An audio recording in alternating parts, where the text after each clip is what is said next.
शांति। आज 14 फरवरी 2025 के बाबा के साकार महावाक्य।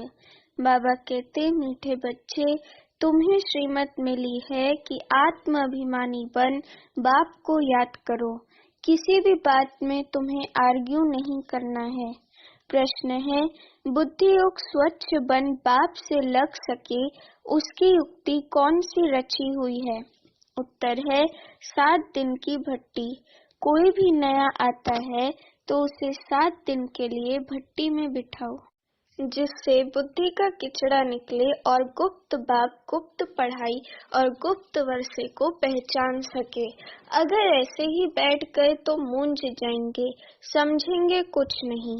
गीत है, जाग सजनिया जाग। बाबा कहते, ओम शांति। बच्चों को ज्ञानी तू आत्मा बनने के लिए ऐसे ऐसे जो गीत हैं वे सुनाकर फिर उसका अर्थ करना चाहिए, तो वाणी खुलेगी। मालूम पड़ेगा कि कहाँ तक सृष्टि के आदि मध्य अंत का ज्ञान बुद्धि में है। तुम बच्चों की बुद्धि में तो ऊपर से लेकर मूल वतन, सूक्ष्म वतन, स्थूल वतन के आदि मध्य अंत का सारा राज जैसे कि चमकता है। बाप के पास भी ये ज्ञान है जो तुमको सुनाते हैं। ये है बिल्कुल नया ज्ञान। भल शास्त्र आदि में नाम है, परंतु वे नाम लेने से अटक पड़ेंगे, डिबेट करने लग पड़ेंगे। यहाँ तो बिल्कुल सिंपल रीति समझाते हैं। भगवानुवाच, मुझे याद करो, मैं ही पतित पावन हूँ। कभी भी श्री कृष्ण को व ब्रह्मा विष्णु शंकर आदि को पतित पावन नहीं कहेंगे। सूक्ष्म वतन वासियों को भी तुम पतित पावन नहीं कहते हो, तो स्थूल वतन के मनुष्य पतित पावन कैसे हो सकते? ये ज्ञान भी तुम्हारी बुद्धि में ही है। शास्त्रों के बारे में जास्ती आर्ग्यू करना अच्छा नहीं है। बहुत वाद विवाद हो जाता है, एक दो को लाठियां भी मारने लग पड़ते हैं। तुमको तो बहुत सहज समझाया जाता है। शास्त्रों की बातों में टू मच नहीं जाना है। मूल बात है ही आत्माभिमानी बनने की। अपने को आत्मा समझना है और बाप को याद करना है। ये श्रीमत है मुख्य, बाकी है डिटेल।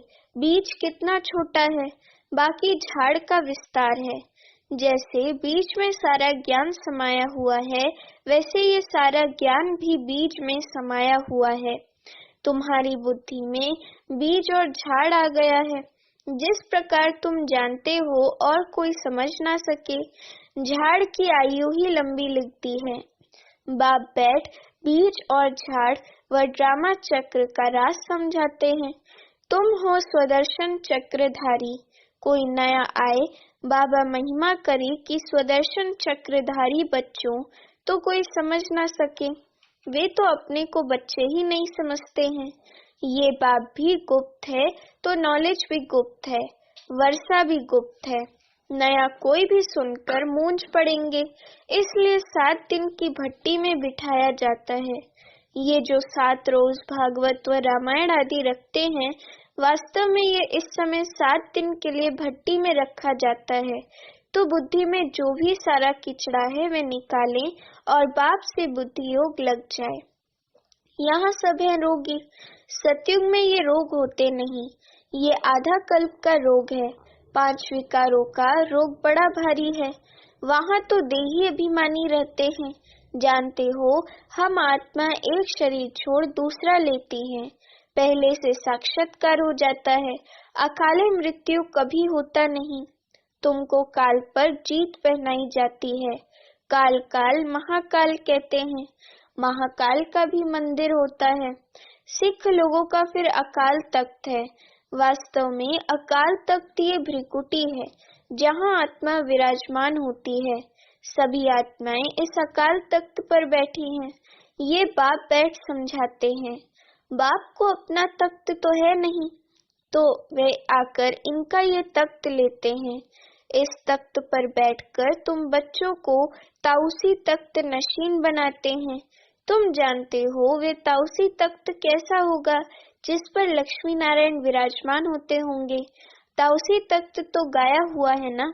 विचार करना है, उनको भोलानाथ भगवान क्यों कहा जाता है। भोलानाथ भगवान कहने से बुद्धि ऊपर चली जाती है। साधु संत आदि अंगुली से इशारा भी ऐसे देते हैं ना कि उनको याद करो। यथार्थ रीति तो कोई जान नहीं सकते। अभी पतित पावन बाप सम्मुख में आकर कहते हैं मुझे याद करो, तो तुम्हारे विकर्म विनाश हो जाएं, गारंटी है। गीत में भी लिखा हुआ है, परंतु तुम गीता का एक मिसाल निकालेंगे तो वे 10 निकालेंगे, इसलिए दरकार नहीं है। जो शास्त्र आदि पढ़े हुए हैं वे समझेंगे हम लड़ सकेंगे। तुम बच्चे जो इन शास्त्रों आदि को जानते ही नहीं हो, तुम्हें उनका कभी नाम भी नहीं लेना चाहिए। सिर्फ बोलो भगवान कहते हैं मुझे अपने बाप को याद करो। उनको ही पतित पावन कहा जाता है। गाते भी हैं पतित पावन सीताराम। सन्यासी लोग भी जहाँ तहाँ धुन लगाते रहते हैं। ऐसे मतांतर तो बहुत है ना। ये गीत कितना सुंदर है। ड्रामा प्लान अनुसार कल्प कल्प ऐसे गीत बनते हैं जैसे कि तुम बच्चों के लिए ही बनाए हुए हों। ऐसे ऐसे अच्छे गीत हैं जैसे नयनहीन को राह दिखाओ प्रभु। प्रभु को श्री कृष्ण को थोड़ी कहते हैं, प्रभु व ईश्वर निराकार को ही कहेंगे। यहाँ तुम कहते हो बाबा परम पिता परमात्मा है तो वह भी आत्मा ना। भक्ति मार्ग में बहुत टू मच चले गए हैं। यहाँ तो बिल्कुल सिंपल बात है, अल्फ और बे, अल्फ अल्लाह बे बादशाही, इतनी तो सिंपल बात है। बाप को याद करो तो तुम स्वर्ग के मालिक बनेंगे। बरोबर ये लक्ष्मी नारायण स्वर्ग के मालिक संपूर्ण निर्विकारी थे, तो बाप को याद करने से ही तुम ऐसा संपूर्ण बनेंगे। जितना जो याद करते हैं और सर्विस करते हैं उतना वह ऊंच पद पाते हैं। वे समझ में भी आता है। स्कूल में स्टूडेंट समझते नहीं हैं क्या कि हम कम पढ़ते हैं। जो पूरा टेंशन नहीं देते हैं तो पिछाड़ी में बैठे रहते हैं तो जरूर फेल हो जाएंगे। अपने आप को रिफ्रेश करने के लिए ज्ञान के जो अच्छे अच्छे गीत बने हुए हैं उन्हें सुनना चाहिए। ऐसे ऐसे गीत अपने घर में रखने चाहिए। किसको इस पर समझा भी सकेंगे कैसे माया का फिर से परछाया पड़ता है। शास्त्रों में तो ये बातें हैं नहीं कि कल्प की आयु 5000 वर्ष है, ब्रह्मा का दिन और ब्रह्मा की रात आधा आधा है। ये गीत भी कोई ने तो बनवाए हैं। बाप बुद्धिवानों की बुद्धि है तो कोई की बुद्धि में आया है जो बेड बनाया है। इन गीतों आदि पर भी तुम्हारे पास कितने ध्यान में जाते थे। एक दिन आएगा जो इस ज्ञान के गीत गाने वाले भी तुम्हारे पास आएंगे। बाप की महिमा में ऐसा गीत गाएंगे जो घायल कर देंगे। ऐसे ऐसे आएंगे। ट्यून पर भी मदार रहता है। गायन विद्या का भी बहुत नाम है। अभी तो ऐसा कोई है नहीं। सिर्फ एक गीत बनाया था, कितना मीठा कितना प्यारा। बाप बहुत ही मीठा बहुत ही प्यारा है, तब तो सब उनको याद करते हैं। ऐसे नहीं कि देवताएं उनको याद करते हैं। चित्रों में राम के आगे भी शिव दिखाया है, राम पूजा कर रहा है। ये है रॉन्ग। देवताएं थोड़े किसको याद करते हैं, याद मनुष्य करते हैं। तुम भी अभी मनुष्य हो फिर देवता बनेंगे। देवता और मनुष्य में रात दिन का फर्क है। वही देवताएं फिर मनुष्य बनते हैं। कैसे चक्र फिरता रहता है किसको भी पता नहीं है। तुमको भी पता पड़ा है कि हम सच सच देवता बनते हैं। अभी हम ब्राह्मण हैं, नई दुनिया में देवता कहलाएंगे। अभी तुम वंडर खाते हो। ये ब्रह्मा खुद ही जो इस जन्म में पहले पुजारी था, श्री नारायण की महिमा गाते थे। नारायण से बड़ा प्रेम था। अब वंडर लगता है हम सो बन रहे हैं, तो कितना खुशी का पारा चढ़ना चाहिए। तुम हो अननोन वॉरियर्स, नॉन वॉयलेंस। सचमुच तुम डबल अहिंसक हो। न काम कटारी न वह लड़ाई। काम अलग है, क्रोध अलग चीज है, तो तुम हो डबल अहिंसक। नॉन वॉयलेंस सेना, सेना अक्षर से उन्होंने फिर सेनाएं खड़ी कर दी हैं। महाभारत लड़ाई में मेल्स के नाम दिखाए हैं, फीमेल्स नहीं है। वास्तव में तुम हो शिव शक्तियाँ। मेजॉरिटी तुम्हारी होने कारण शिव शक्ति सेना कहा जाता है। ये बातें बाप ही बैठ समझाते हैं। अभी तुम बच्चे नवयुग को याद करते हो। दुनिया में कोई को भी नवयुग का मालूम नहीं है। वे तो समझते हैं नवयुग 40,000 वर्ष बाद आएगा। सतयुग नवयुग है, ये तो बड़ा क्लियर है। तो बाबा राय देते हैं ऐसे ऐसे अच्छे गीत भी सुनकर रिफ्रेश होंगे और किसको समझाएंगे भी।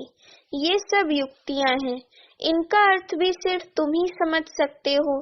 तो बहुत अच्छे अच्छे गीत हैं अपने को रिफ्रेश करने के लिए। ये गीत बहुत मदद करते हैं। अर्थ करना चाहिए तो मुख भी खुल जाएगा, खुशी भी होगी। बाकी जो जास्ती धारणा नहीं कर सकते हैं उनके लिए बाप कहते हैं घर बैठे बाप को याद करते रहो। गृहस्थ व्यवहार में रहते सिर्फ ये मंत्र याद रखो, बाप को याद करो और पवित्र बनो। आगे पुरुष लोग पत्नी को कहते थे भगवान को तो घर में भी याद कर सकते हैं, फिर मंदिरों आदि में भटकने की क्या दरकार है। हम तुमको घर में मूर्ति दे देते हैं, यहाँ बैठ याद करो, धक्का खाने क्यों जाती हो। ऐसे बहुत पुरुष लोग स्त्रियों को जाने नहीं देते थे। चीज तो एक ही है, पूजा करना है और याद करना है। जबकि एक बार देख लिया तो फिर ऐसे भी याद कर सकते हैं। श्री कृष्ण का चित्र तो कॉमन है, मोर मुकुटधारी। तुम बच्चों ने साक्षात्कार किया है, कैसे वहाँ जन्म होता है वे भी साक्षात्कार किया है, परंतु क्या तुम उसका फोटो निकाल सकते हो। एक्यूरेट कोई निकाल ना सके। दिव्य दृष्टि से सिर्फ देख ही सकते हैं, बना नहीं सकते। हाँ, देखकर वर्णन कर सकते हो, बाकी वे पेंट आदि नहीं कर सकते। भल होशियार पेंटर हो, साक्षात्कार भी करे तो भी एक्यूरेट फीचर्स निकाल न सके। तो बाबा ने समझाया कोई से आर्ग्यू जास्ती नहीं करना है। बोलो तुमको पावन बनने से काम और शांति मांगते हो तो बाप को याद करो और पवित्र बनो। पवित्र आत्मा यहाँ रह ना सके, वे चली जाएगी वापस। आत्माओं को पावन बनाने की शक्ति एक बाप में है और कोई पावन बना नहीं सकता। तुम बच्चे जानते हो ये सारी स्टेज है, इस पर नाटक होता है। इस समय सारी स्टेज पर रावण का राज्य है, सारे समुद्र पर सृष्टि खड़ी है। ये बेहद का टापू है, वह है हद के, ये है बेहद की बात, जिस पर आधा कल्प दैवी राज्य आधा कल्प आसुरी राज्य होता है। यूं खंड तो अलग अलग हैं, परंतु ये है सारी बेहद की बात। तुम जानते हो हम गंगा जमुना नदी के मीठे पानी के कंठे पर ही होंगे, समुद्र आदि पर जाने की दरकार नहीं रहती। यहाँ जो द्वारिका कहते हैं वे कोई समुद्र के बीच होती नहीं है, द्वारिका कोई दूसरी चीज नहीं है। तुम बच्चों ने सब साक्षात्कार किए हैं। शुरू में ये संदेशी और गुलजार बहुत साक्षात्कार करती थी, इन्होंने बड़े पार्ट बजाए हैं क्योंकि भट्टी में बच्चों को बहलाना था, तो साक्षात्कार से बहुत बहुत बहले हैं। बाप कहते हैं फिर पिछाड़ी में बहुत बहलेंगे, वे पार्ट फिर और है। गीता भी है ना, गीत भी है ना। हमने जो देखा सो तुमने नहीं देखा, तुम जल्दी जल्दी साक्षात्कार करते रहेंगे। जैसे इम्तिहान के दिन नजदीक होते हैं तो मालूम पड़ जाता है कि हम कितने मार्क्स से पास होंगे। तुम्हारी भी ये पढ़ाई है। अभी तुम जैसे नॉलेजफुल हो बैठे हो, सभी फुल तो नहीं होते हैं। स्कूल में हमेशा नंबरवार होते हैं, ये भी नॉलेज है। मूल वतन, सूक्ष्म वतन, तीनों लोकों का तुमको ज्ञान है। इस सृष्टि के चक्र को तुम जानते हो, ये फिरता रहता है। बाप कहते हैं तुमको जो नॉलेज दी है ये और कोई समझा न सके। तुम्हारे पर है बेहद की दशा, कोई पर बृहस्पति की दशा, कोई पर राहु की दशा होती है तो जाकर चांडाल आदि बनेंगे। ये है बेहद की दशा, वह होती है हद की दशा। बेहद का बाप बेहद की बातें सुनाते हैं, बेहद का वर्षा देते हैं। तुम बच्चों को कितनी ना खुशी होनी चाहिए। तुमने अनेक बार बादशाही ली है और गंवाई है। ये तो बिल्कुल पक्की बात है। नथिंग न्यू, तब तुम सदैव हर्षित रह सकेंगे। नहीं तो माया गुटखा खिलाती है। तो तुम सभी आशिक हो एक माशूक के। सब आशिक उस एक माशूक को याद करते हैं। वे आकर सभी को सुख देते हैं। आधा कल्प उनको याद किया है। अब वे मिली है तो कितनी खुशी होनी चाहिए।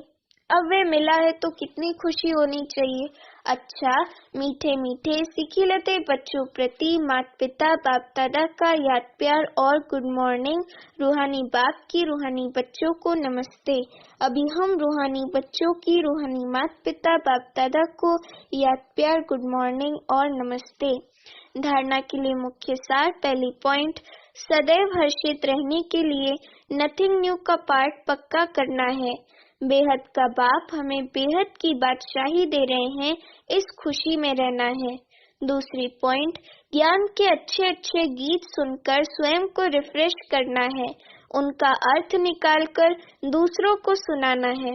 वरदान, माया के संबंधों को डाइवोर्स दे, बाप के संबंध से सौदा करने वाले माया जीत मोह जीत भव। वरदान का स्पष्टीकरण, अब स्मृति से पुराना सौदा कैंसिल कर सिंगल बनो। आपस में एक दो के सहयोगी भल रहो, लेकिन कंपेनियन नहीं। कंपेनियन एक को बनाओ तो माया के संबंधों से डाइवोर्स हो जाएगा। माया जीत मोह जीत विजयी रहेंगे। अगर जरा भी किसी में मोह होगा तो तीव्र पुरुषार्थी के बजाय पुरुषार्थी बन जाएंगे। इसलिए क्या भी हो, कुछ भी हो, खुशी में नाचते रहो। मिरवा मौत मलू का शिकार, इसको कहते हैं नष्टो मोहा। ऐसा नष्टो मोहा रहने वाले ही विजय माला के दाने बनते हैं। स्लोगन, सत्यता की विशेषता से डायमंड की चमक को बढ़ाओ। अव्यक्त इशारे, एकांत प्रिय बनो, एकता और एकाग्रता को अपनाओ। बाप दादा चाहते हैं कि हर बच्चा एक रस श्रेष्ठ स्थिति के आसनधारी, एकांतवासी, अशरीरी, एकता स्थापक, एक नामी, इकोनॉमी का अवतार बने। एक दो के विचारों को समझे, सम्मान दे, एक दो को इशारा दे, लेन देन कर आपस में संगठन की शक्ति का स्वरूप प्रत्यक्ष करे, क्योंकि आपके संगठन के एकता की शक्ति सारे ब्राह्मण परिवार को संगठन में लाने के निमित्त बनेगी। अच्छा, ओम शांति।